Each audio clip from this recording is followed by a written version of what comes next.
सबैजनालाई आज 2082 साल जेठ 11 गते आइतबारको दिन अपराह्न 2 बजे राष्ट्रिय स्वतन्त्र पार्टीको केन्द्रीय कार्यालय वनस्थलीमा भएको हुँदै गरेको सम्पन्न भइसकेका छैन।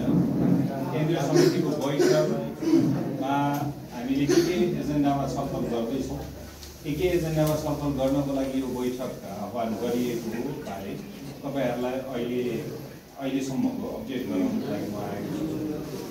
र अहिले हामीले आजको बैठकमा सुरुवातमा एउटा अभ्यास राष्ट्रिय स्वतन्त्र पार्टीको केन्द्रीय सचिवालय पदाधिकारी र संसदीय दलको बैठकमा हाम्रो अभ्यास के रहेको छ भने योभन्दा अगाडिको बैठकमा हामीले के निर्णय गरेको थियौँ, त्यसमा कति काम कारबाही भयो, त्यसमा कार्यान्वयन के कति भयो भनेर त्यसको अपडेट कार्यवाहक महामन्त्रीले बैठकलाई केन्द्रीय समितिलाई जानकारी गराएर अनि बैठक हामीले अगाडि गरेको छ।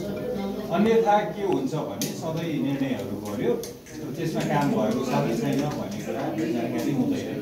तसर्थ हामीले त्यो अभ्यास गर्ने गरेको छौँ र त्यो अभ्यास अन्तर्गत योभन्दा अगाडि जस्तै जनयात्राको बारेमा अनि शिक्षकको आन्दोलनको बारेमा लगायत विभिन्न कुरामा हामीले यो केन्द्रीय समितिले गरेको बैठक र निर्णयहरूको बारेमा अवगत गराउने काम भयो। र त्यसपछि 2 दिन अगाडि सर्वोच्च अदालतको आदेशले तुलसीपुर उच्च अदालतको आदेशलाई सदर गर्ने जुन निर्णय गरेको छ त्यसमा सबैजनाले एकअर्कालाई जानकारी गराउने काम भयो र त्यसमा हाम्रो कानुनी रूपमा हामी त्यसलाई मान्छौँ, तर प्रक्रियागत रूपमा हामीले केही कमजोरीहरू त्रुटिहरू भेटेका छौँ जुनमा हामी सार्वजनिक रूपमा त्यसमा बहस गर्नेछौँ भन्ने कुरा पनि भएको छ। जस अन्तर्गत एउटा शब्द त्रुटि भएर सर्वोच्चले आफै आज सच्याइसक्यो भनेको त्रुटिहरू भएको छ, एउटा पनि भएकै छैन भन्ने कुरामा इभेन अदालतले पनि हामीसँग बहस गर्न सक्दैन किनकि उसले आफै एउटा सच्याइसक्यो। अर्को बन्दी प्रत्यक्षीकरणको मुद्दामा कतै कुनै कुरा उल्लेख भएको छैन। अर्को यो 73 नम्बरको मुद्दामा हुनुपर्ने कुराहरू यथार्थ रूपमा नभएर मुद्दाभित्रको कन्टेन्टमा मात्र जवाफ लेखिएको छ र अदालतको बारेमा कतै नबोल्नु भन्ने कुरा भन्दा पनि अदालतले त आफ्नो सम्मान आफै कायम राख्ने हो नि, कतै त्रुटि कतै असन्तुलन हुन नदिएर भन्ने कुरा हाम्रो आशय टिप्पणी छ। तर अदालतप्रति र अदालतको निर्णयप्रति सम्मान छ, हामी कानुनी रूपमा त्यसलाई मान्न तयार छौँ, मान्न बाध्य पनि छौँ। यो कुराहरू भयो। यसमा अझै केही थप बहस हुँदैछ जुनको बारेमा हाम्रो माननीय सुविधाजी जो आफै कानुन व्यवसायी उहाँले केही सामग्री तयार गर्नुहुन्छ, उहाँ आएर बोल्नुहुनेछ। दोस्रो कुरा तेस्रो यथास्थितिमा यो भ्रष्ट र तस्करहरूले चलाएको गठबन्धनले यो देशलाई कतै पुर्याउला जस्तो देखिन्छ।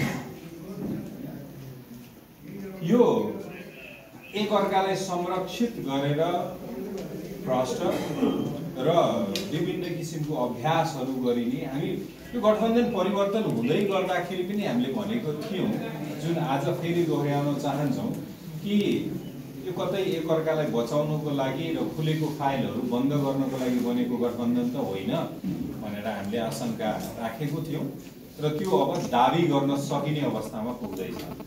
त्यसको भर्खरै खुलेको एउटा भिजिट भिसा काण्डले देखाउँछ र भिजिट भिसा काण्डमा अर्थमन्त्रीज्यूले निकै शालीन तवरले एउटा कुरा के बोल्नुभयो भने यो प्रमाणित भयो भने म राजनीति छोड्दिन्छु। गृहमन्त्री यो प्रमाणित भयो भने त राजनीति छोड्ने होइन, जेल जाने हो। राजनीति छोड्नै पर्छ, त्यसपछि त्यो अप्सनै होइन। तर अर्को कुरा अरू दलको नेतालाई त प्रमाणित नभएरै जेलमा थुन्नु भएको छ नि त तपाईहरुको चाहिँ प्रमाणित हुनुपर्ने जेल जानलाई, अरूलाई त प्रमाणित नगरेरै अभियोजन दर्ता भएकै आधारमा थुन्न थाल्नु भएको छ, थुनिरहनु भएको छ, त्यो त छ। त्यसको जवाब के त? कि पुरानो दललाई चाहिँ प्रमाणित हुनुपर्ने, नयाँ दललाई चाहिँ दर्ता हुँदैमा यो थुनिदिने, त्यो हो कि त त्यो उहाँले भन्नु पर्यो। त्यो हो, हामी पुरानोलाई चाहिँ प्रमाणित हुनुपर्छ, नयाँलाई चाहिँ दर्ता भए पुग्छ भनेर। त्यसैले त्यो अर्को कुरा।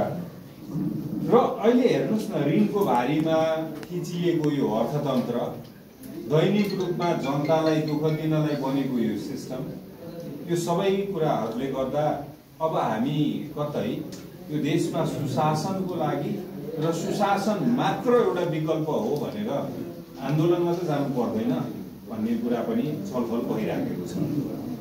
अब पर्सि सदनमा हामी कसरी उपस्थित हुने र भर्खरै खुलेको भिजिट भिसा मानव तस्करी काण्ड र त्यसमा वर्तमान गृहमन्त्रीको संलग्नता र उहाँले एउटा कुरा स्वीकारिसक्नु भयो कि कर्मचारीले बदमासी गर्यो भनेर। बदमासी त कर्मचारीबाटै हुन्छ नि, गृहमन्त्री गएर त्यहाँ टाँचा लाउन बस्नुहुन्न, उहाँको त्यही संयन्त्रले त बदमासी गर्छ कि सबै मन्त्री गएर एयरपोर्टमा सबै विन्डोमा बसेर टाँचा लाउने हो र? होइन नि।